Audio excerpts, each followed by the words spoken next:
I ranked every Splatoon 2 map mode in a previous tier list. It'll be in the description if you're watching this on YouTube. And now we're going to do all the Splatoon 1 ones. There's only, I believe, 48 of them compared to the 92 of Splatoon 2. And once again, we're not including Turf War, because usually Turf War is just the worst layout. And in this game, it's even less special. So it's whatever. We're just going to focus on the ranked modes. Let's get started. I want to do opposite order for this tier list. So the last one we ranked from the worst to the best. But this time, I want to do the opposite. So Flounder Heights, Zones and Tower Control. I've talked about that this map is the best in Splatoon history. There is a ton of approach options. Verticality is used super well. The theming is awesome. Both of these modes play very well. It's a split zones map that works super good.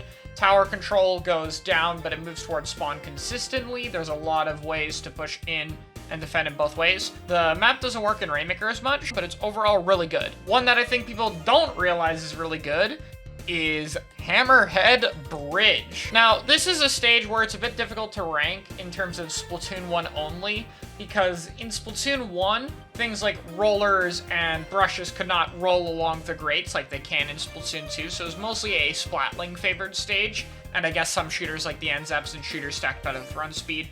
But there's a lot of ways to approach from both the left and right side. You don't have to do the bridge. And the reason a bridge like this works better than Schellendorf per se is because you can just shoot people on the top of it from underneath. The bridge isn't that high and you can shoot through it. So that part is so important to making the stage work.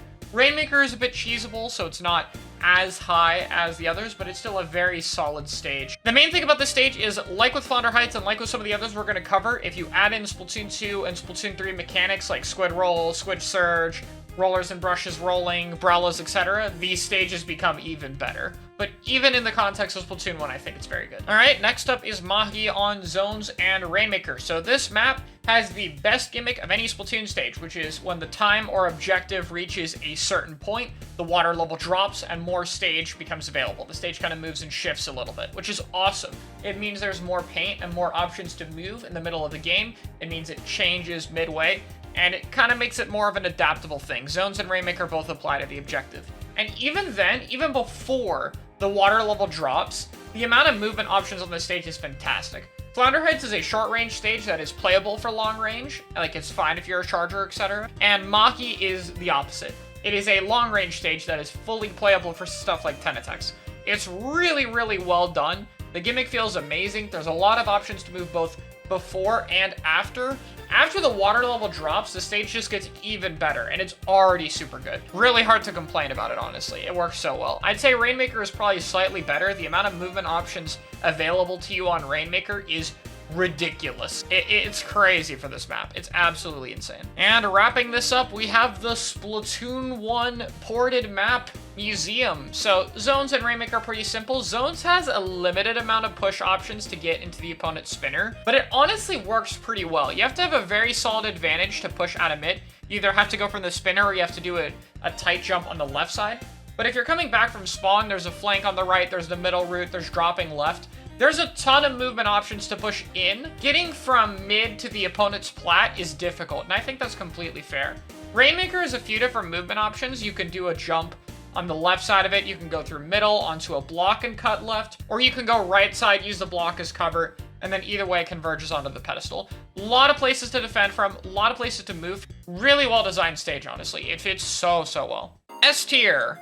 We have Ancho and Piranha Pit zones. These were both amazing in Splatoon 2. Ancho a bit less so because of special stand, but still a good layout. I would argue that the Splatoon 2 layout for Pit has definitely improved it. There's more ways to move around, and it's a bit less cramped, so I'd knock it a little bit for its Splatoon 1 variation. However, Anchovy is actually bumped up because I think its original variation is better. That fan allows you to go to the right side as well. There's a few more places to move, and you can even jump over the little wall gap on Ancho. It's really useful in terms of the amount of options you can do, and I wish they kept some of those on the Splatoon 2 variant. I still think Splatoon 2 works very well on tower control, when you can go around that right side fan. But other than that, it's just kind of a worse layout as a whole outside of that mode. So I think it's really much better in Splatoon 1. Even if it's a little cramped, all the Splatoon 1 maps are kind of cramped. It's not as bad in this case. Pit is kind of the same, except the conveyor's in mid and it's a bit more cramped, so it's a bit worse. There's not as many places to move. It's a bit easier to lock out, but it's fine. We'll cover Hammerhead Rainmaker next because, yes, this stage is somewhat cheesable with Rainmaker on it because you can run speed and run across the grates.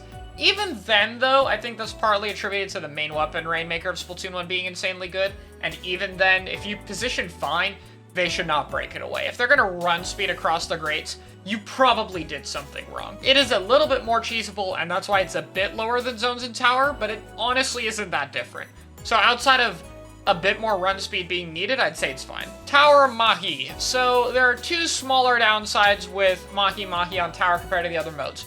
One, the water level drops right away. I'm not quite sure why they do it like that, maybe to make it more consistent, but I don't think it needed to drop. The first part of the tower path would not be over water pretty much at all, and even then you could just add grates underneath it and it would be fine.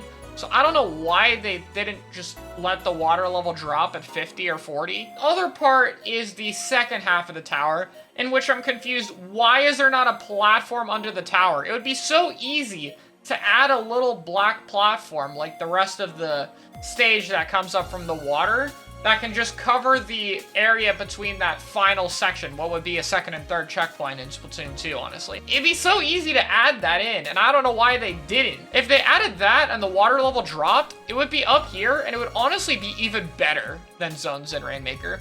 But some questionable decisions means it's down a little bit more. It's still really good. It could have just been a tad better, and I just don't really understand why it's like this. And now we have Urchin Underpass. Like, all of them. This stage isn't that different. Tower control has a bit of a flank route, which I like better, but tower also lets you get a bit further into the enemy spawn easier, so it's a bit more spawn camp heavy. Zones is pretty neutral. There's a few different movement options. You can go on the right drop that's very risky, go through mid, or go through the left closed. It's fine for long, short, and mid-range. It doesn't really have a preference. It's a little bit cramped, but that's about it. Rainmaker is a bit linear of a path, but there's still some variety. And if it was able to go up top, it would be campy like it is in tower control, so it's kind of...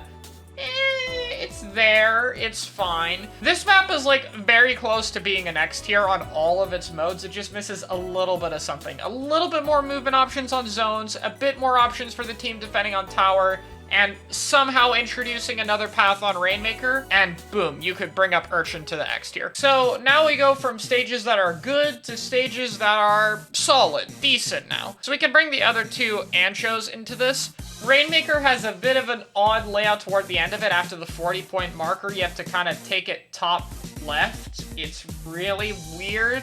Like, you go across what would be the fan area in Splatoon 2, and that part just sucks. Tower control is like the opposite. In Splatoon 2, tower control is the most movement options, but in Splatoon 1 Ancho, it has the least. You can't do that little block jump, and top left is really hard to approach and deal with people on that wall, but you can still go right side from the fan. So it's like, it's solid. The tower path goes very close to spawn though. Instead of trying to curve around, the spawn area is like on the right side, kind of where the third checkpoint is in Splatoon 2, which is a bit of a weird spawn location. So I think it kind of throws off the balance a little bit. Like, once the objective gets to a certain point on either of these map modes, it falls apart, and the layout isn't as good in zones, but it still doesn't fall apart that hard. TC Museum, so the tower is fine on the first checkpoint area, second checkpoint, or would-be checkpoint areas more correctly. And then the tower goes over water. Again, I don't know why there's not a platform put under there for the tower control part. That's literally all it needs, because there's plenty of places to defend and attack from that route. But for whatever reason, they didn't put a platform under it, so it goes over water, and it makes it way worse. Again, you add that little platform, and it can go up here. Like with Mahi tower control, it's like barely not making it. If they added that, it would be fine. Outside of that, the layout is fine. Like with Rainmaker, there's more ways to approach the enemy plat than there is in zones, which is totally fitting because, hey, the objective in these modes actually goes past mid, so you need to do that. So it's still a smart layout, just unfortunate tower pathing. TC Pit, it's a lot like the current Splatoon 2 layout, honestly. It goes the exact same path, pretty much. It's a bit less of a hell area to get past like that would-be second checkpoint area, but the third area is a lot worse. It goes a bit further from spawn. It's a bit more annoying. It's basically my same thoughts as with TC in Splatoon 2 on Pit. In fact, I would honestly say they're like the same in terms of how good they are. Both have some slight strengths and weaknesses, but they're both kind of the same, honestly. There's not too much to say about it. B tier, we got Black Belly Zones. It hasn't really changed that much. The spawn area is a bit worse, and mid is a bit more cramped. So it definitely favors short range more here. Honestly, could have knocked it a bit lower, but I'm not going to. I think the rework they gave it in Splatoon 2 made it better. Like the Splatoon 2 Black Belly Zones version would probably be up here, but considering it's a Splatoon 1 variant, I'm gonna bump it down a little bit. There's a little bit less options. It's a little bit more short range favorite. It's a lot easier to hold people and spawn on. After that is Bluefin. This stage, man, it's so hard to rank it accurately. It has a really cool gimmick. It's another long range favored stage, but it's split in two. And it's made in a way to where a charger player can only watch one of the sides. So there is inherently good flanking options. It just falls apart because the area outside of mid, it's too small. Like, I know Splatoon 1 is small,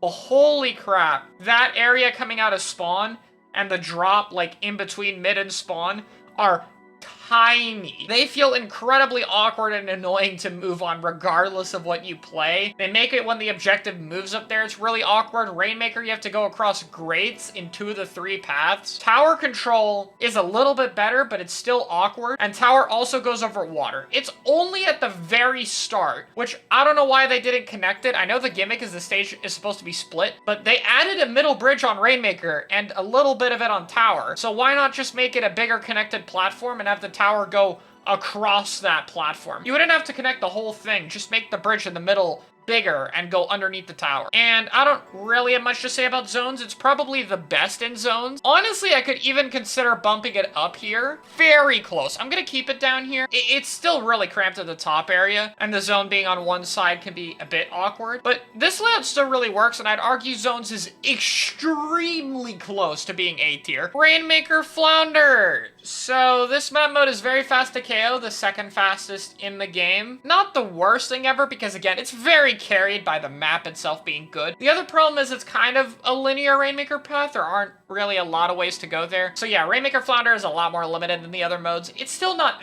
that bad as it sounds, just because the stage kind of carries it. But yeah, this is a map that's not really built for Rainmaker. So to compare this with the Splatoon 2 tier list real quick, the X tier maps are far better than pretty much everything in the Splatoon 2 tier list, and the S, A, and Bs are all very good. Like, I'd say the B tier in Splatoon 1 is probably akin to the A tier in the Splatoon 2 tier list. But the other difference is the quality and map shift so hard in this game that I'm gonna put a quality gap tier that's gonna have one stage that's kind of in the middle, and everything else goes from good to bad and really bad. The worst stages in Splatoon 1 are worse than the worst stages in Splatoon 2. The stage in between the quality gap, the Great Mediator, is Camp Zones. It's very close to Camp Zones in Splatoon 2, so it's not that different. Gates area still exists. There's no rail, but it honestly still plays very similarly. It's just a bit smaller, and there's no ray. There's whale, but you can avoid it on this map. It's just very hard.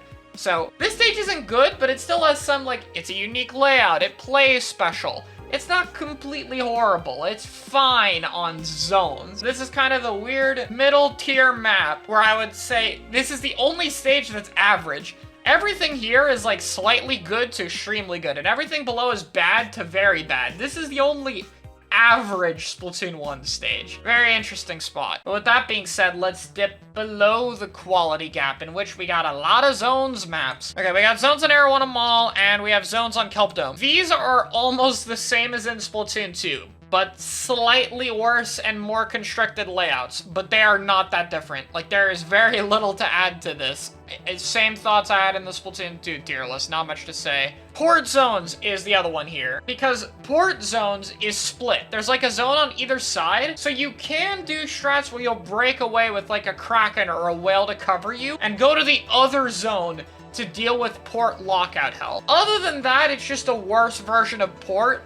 But having that other option to break away and split the defense in half and, like, clump them in the middle makes this stage so much more playable. Still not good, but it's actually a playable map mode now. You can do it. So I think that change is huge for it. And now we get into some really bad maps. Oh boy.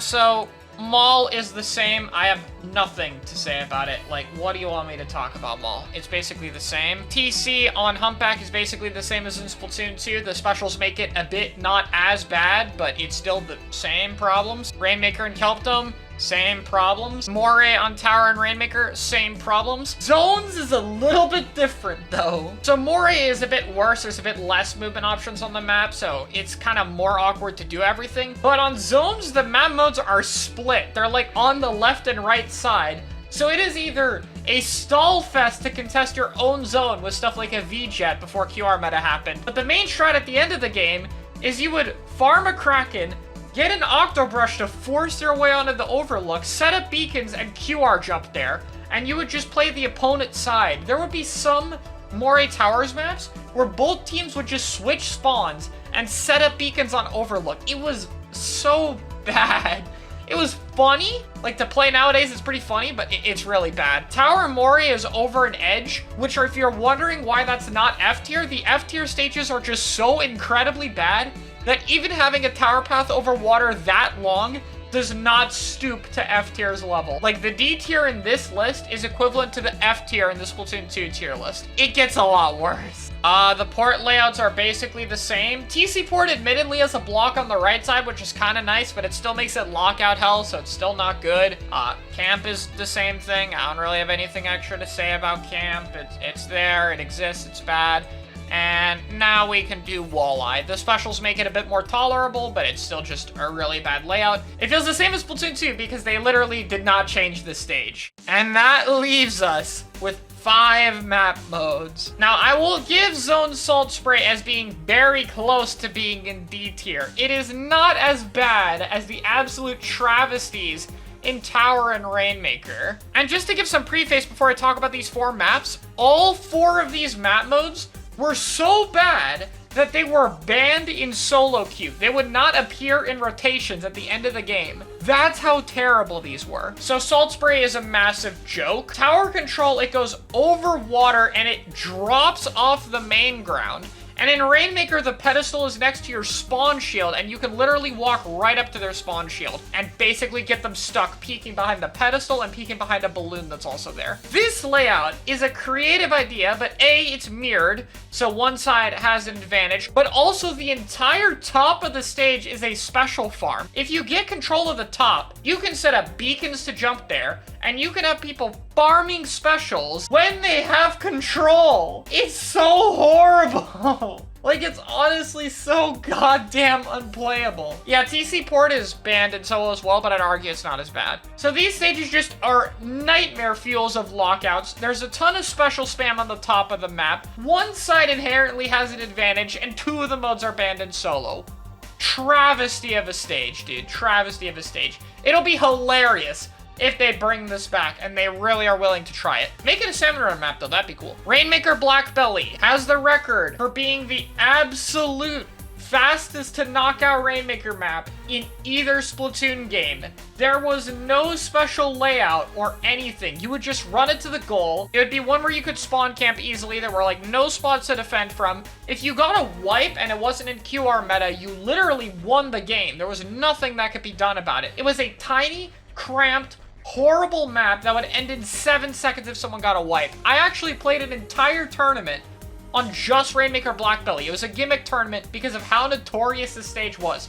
Got second place, 2-3, by the way. We did very good considering I wasn't good in the first game. But anyway, this stage was notoriously bad. It got banned in solo queue. It's way too fast. It just doesn't work. They turned this into a good map mode in Splatoon 2 by basically making it kind of half not Black Belly. Like, top mid is flat, and then they extended the spawn area a ton. And right here, we have Rainmaker Pit. I would argue that this is the worst map mode combination in Splatoon history. And it's on a good map. The layout is entirely different here. Your spawn is moved to the side. It is cramped.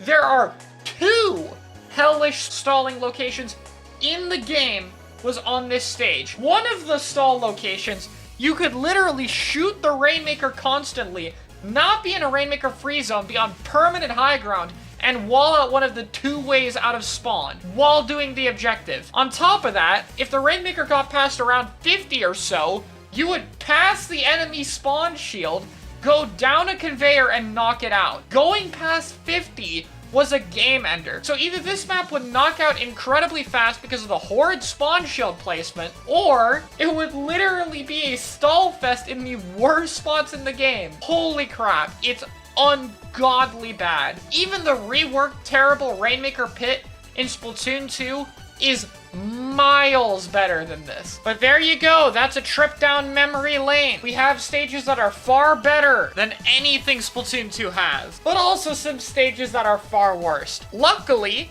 if you look at this list, a lot of the ports are on the bottom half of this tier list. So there's a lot of good options to port to Splatoon 3. So let's get that hopium that they port the good stages. Thanks for watching, let me know your opinions, bye!